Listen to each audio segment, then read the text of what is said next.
Realize about Seagal is that when Above the Law came out, he was already like 34 years old. Right. He wasn't a young guy. So his first movie, he was already, you know, like getting on. And you can see his hairline's fucked up in that movie. You know, it's all like thin, you know, in the front. And then in Hard to Kill, his hairline's fixed. And, you know, he's a little bit fatter. And he just got progressively fatter throughout his entire career. Yeah, that was back in the day when you didn't have to be cut. Yeah. We start this glorious movie with slow-mo Seagal shooting. Could there be a better way to start a movie? Because I can't think of any. So he plays a man named Matt Connor, an unemployed, drinking deadbeat, which is incredible. You sit around all day, you do nothing with your life, living off God knows what. You gamble, you're divorced. Yeah, and then you became an actor and started doing karate films. Oh, we're talking about the character? Yeah, I had to do it. It's low-hanging fruit. Well, now he's 65 years old. And he's in his 60s. His body sucks. He's still making movies where it's like, we need to send our best special forces guy. And then he spends half the movie in a chair. He like refuses to get up. So we watched last night Sniper Special Ops, and there's no colon. It's Sniper Special Ops. And that's because the Tom Berenger Sniper series are not related to Sniper Special Ops. And he does maybe 5 seconds of sniping in the movie. It's right in the beginning. He refuses to take his sunglasses off while looking through the sniper rifle. So he's wearing these dumb fucking like snowboarding sunglasses while like looking down this rifle. And then when they show the enemies in the reticle, they're like 5 feet away. They're taking up the entire scope. So he's probably, like 5 feet away from these guys. So awesome. And missing. You know, like, I don't know why they let him miss versus...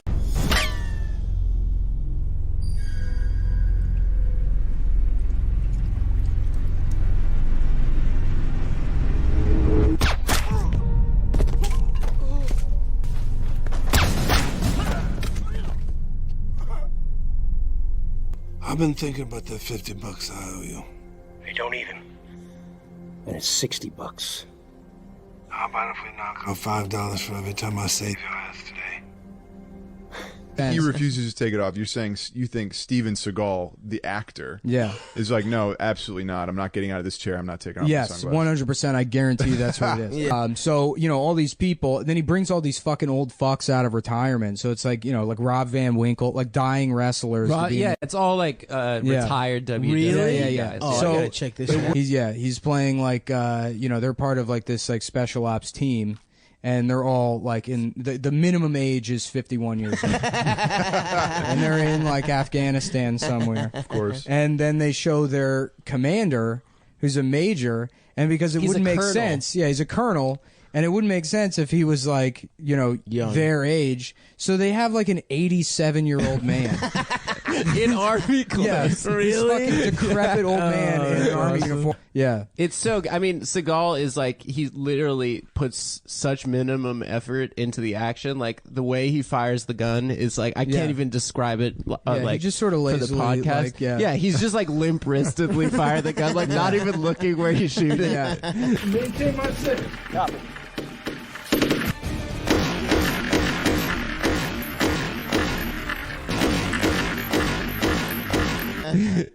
No, there's one scene in Sniper Special Ops where he's working some radio and he's just sort of lazily pointing the gun at the window next to him in case anyone comes, because it's understood that he never really has to aim the gun.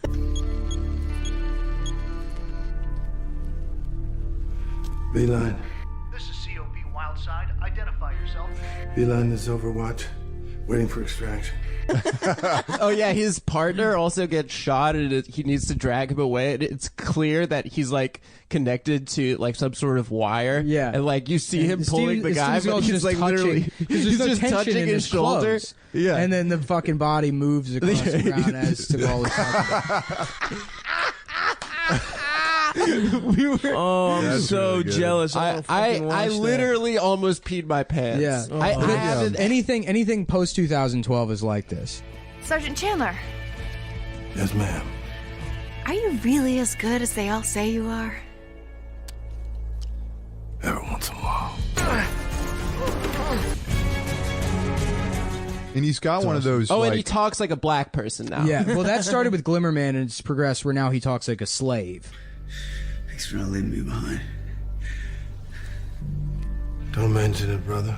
He's like he's a jazz man now. Oh hell, you know these motherfuckers don't have patience. He's Prop Joe. He talks like Prop Joe. Yeah. I got a proposition for you. What's wrong with you, man? You're slipping. But you can't check your 6. Robert? Just like old Tom's, huh? Me saving your life and your hooker girl flying up into the wind. Well, I already told these motherfuckers if they want any of my business, they're gonna have to come around here, cut me off a little some of that. This is the fucking come to Jesus moment. And I was not born on a fucking turnip truck, man. No, they fucking pump these movies out. The other one we watched the other night, A Good Man. That's barely a title. It's all 3 words too. Yeah. A Good Man. Yeah, where he plays. Does he play the good man? Yeah, he's the good man. Of course. I wonder how much pussy he get. Do you think he get more than like Osama bin Laden got? I'm gonna be sorry to kill his ass. And so basically the plot is this: he's like some kind of ex-special. It's always ex-special forces, right. And he's living in Bucharest, and he just has an apartment, and he's been tracking this weapons dealer that got away when he murdered all these people that killed his partner. They have a flashback scene in the beginning where you see him sneaking into some building, just fatly going around corners, while his special ops partner, who looks like a fucking homeless person. This guy's like, again, 57, 60 years old, emaciated, shitty, like fucking, like Civil War general, like Fu Manchu type shit. Yeah, that kind of shit, like McClellan. That's what he looks like.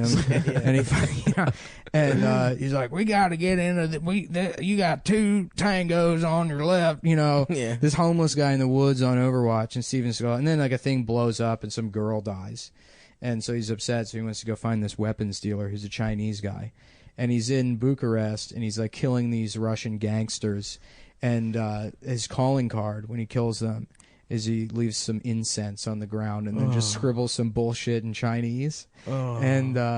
And so his neighbor, who's this woman who's like having trouble getting into her apartment one day and has like a young girl with her, he's like, need a little help, and then he just breaks into her apartment for her or whatever. And then they're in there and he's like, your kid's nice or whatever. And she's like, yes, I love my sister. And then you see, like, that's supposed to be, like, let you know, like, yeah, her pussy isn't ruined. Here we go. Oh. Yep. Okay. Girl, please. Please do not have a sex scene with this man. Oh, no. No! Oh, poor woman. Hey, Seagal, why don't you take off your shirt? Fat ass. Dude, is he gonna do a sex scene completely clothed? Yes, he is. This is making me uncomfortable. That's her sister. That's not her daughter. And then Seagal's like, your sister, huh? And he's like, they make these when young actors. Yeah. That's what the implication is. My name's Lena. Chu? And she's my sister, Mia. What's happening?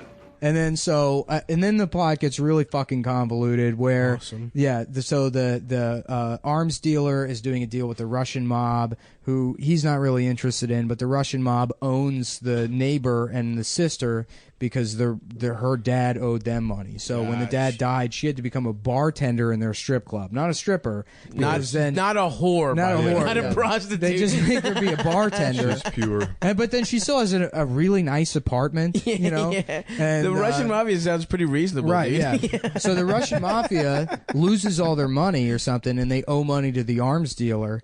So instead of giving him the money, they're like, "We will give you the girl instead." So she's their slave? Their slave, basically. But the arms dealer, like, I don't know why he would want a girl.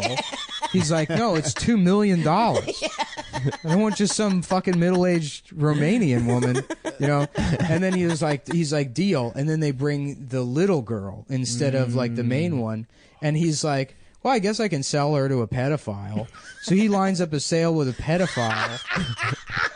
And then at the end of the movie, the neighbor is just like, you know, basically like, well, I can't thank you enough. And then he just fucks her. He just fucks the woman. Even though there's been no romantic connection between the two. He's older than her by 40 years. They make these poor young actresses. I was going to say, how much that are fucking never going to get any other Well, work. the fucking scene is him fully clothed while she's naked and he's just touching her body. Really? Yeah, he doesn't. He's still wearing his sunglasses. On Track to Kill. Yes. I'm so excited because the description says he's in the CIA, the DEA, he's working with a seductive FBI agent and a drone pilot. So he's kind of in every organization in the U.S. government. While working in Mexico. Against Arab terrorists. The description doesn't even make sense. I love it. The movie should be a glorious pile of crap. And watching his fat ass run around as some kind of agent fighting terrorists.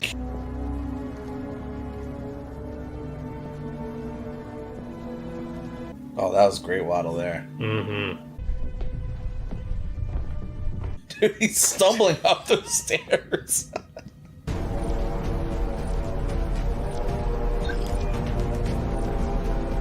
Oh, is that how a drone works? Yeah. What? Beacon, it's all yours, Harmon. Copy that. Sharp copy covered. He's ADRing from his bed. Copy that. Nice. He doesn't have his CPAP on, so he...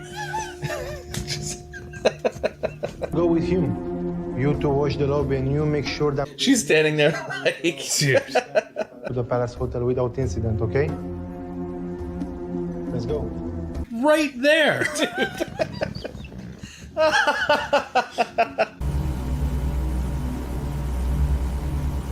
Can somebody go check the helicopter that's outside the room?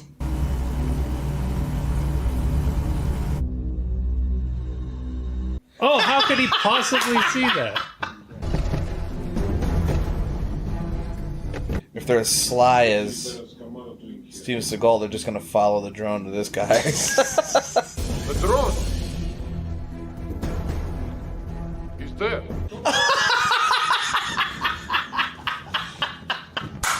What? Oh! What? Okay. Well, what? You've got to be kidding me.